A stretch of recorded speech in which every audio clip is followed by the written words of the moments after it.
Nananampal, nananabunot, nangangalmot, or nanunulak. Ganyan ba si Mrs. kapag naaabot na ang rurok ng sarap? Tara, pag-usapan natin. This is Cheryl Ting and welcome back to our channel. Maitim ba skin? Underarm at singit mo? K-Skin ang bahala sa'yo. Premium ang ingredients, paraben-free and sulfate-free, and FDA-approved, kaya safe for everyone. With K-Skin, ibalik ang alindog mo. Huwag nang magpahuli. Sabi niya, Miss Che, anong signs kapag malapit ng labasan ang babae? Baka kasi fake lang yun eh. Ang OA kasi ng ungol. Okay, simplehan lang natin yung mga senyales. Ang babae, pwedeng pikein yan yung mga salitang binabanggit niya sa'yo. Or ginagawa niya lang yun para mukhang nasatisfy mo siya. Pero ang katotohanan, fake nga pala.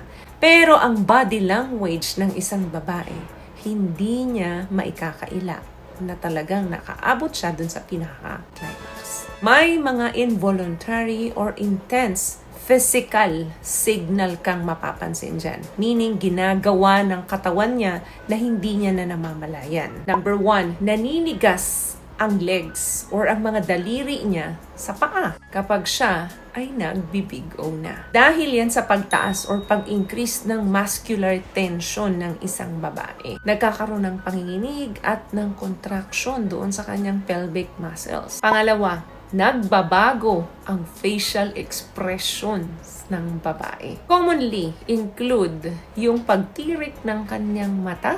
Minsan naman masyadong sarado yung mata niya. Minsan naman nagda-drop yung jaw niya, yung parang nakanganga na may paganon. Mga ganun pong expression.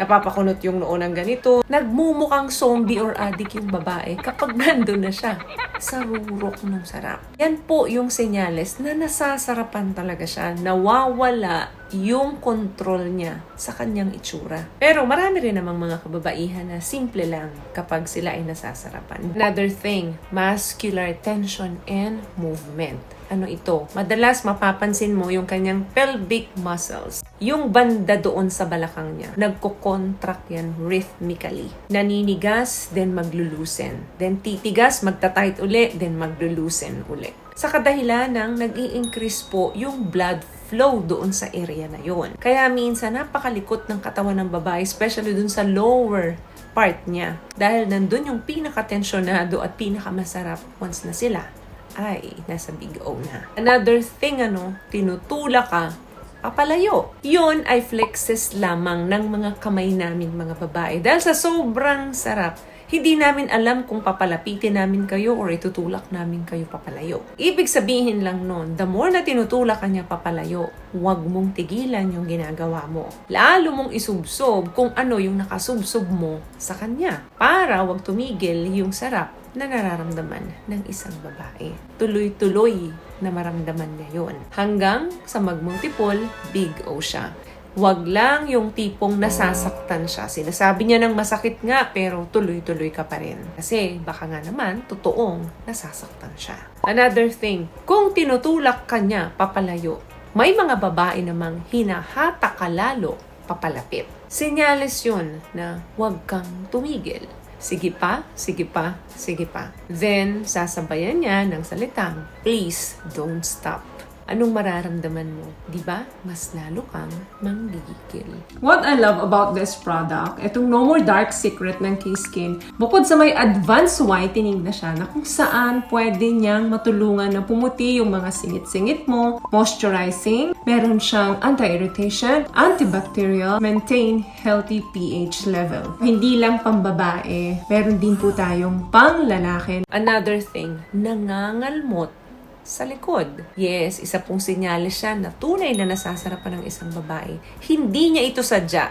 In fact, hindi niya namamalayan na nakalmot ka na niya or madiin na yung kuko niya sa'yo. Another thing na nandun na siya or palapit na siya doon.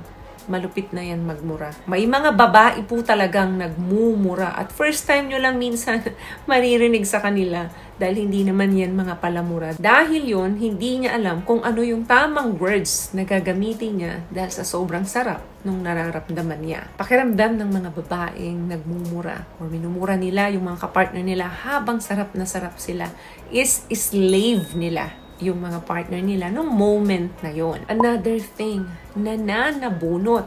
Masakit, di ba? Minsan kasi madiin yung pananabunot sa inyo. Yung feeling na sobrang nakikiliti na talaga ng gusto yung babae. To the point na hindi niya na namamalaya na sinasabunutan ka na pala. Sign yan na nasasarapan talaga ang babae. Sasabunutan ka niya ng mahigpit, then bibitawan niya, then sasabunutan ka niya uli. Another thing, of course, umuungol. Umuungol is senyales na nasasarapan sila. Minsan natatawag pa lahat ng santo, even yung name ng God na mention nila. Kasama sa pag-ungol nila. Well, biyaya naman talaga yan galing sa Diyos. Lalo na kung sa asawa mo yan ginagawa. Last one, nananampal. Sobrang sarap. Hindi niya na alam yung ginagawa niya. Nasasampal, nasusuntok ka na niya. Please, wag mo rin siyang sasampalin, ha?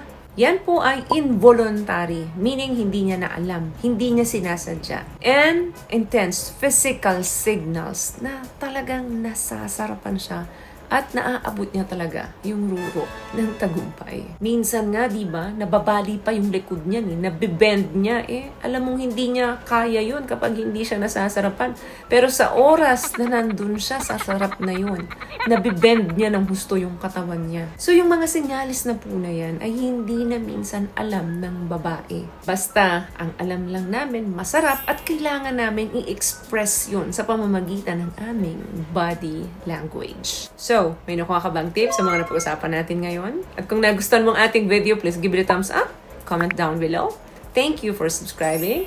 Thank you for sharing this video. And thank you for liking this video. Once again, palagi po kayong mag-iingat at palagi po kayong manalangin.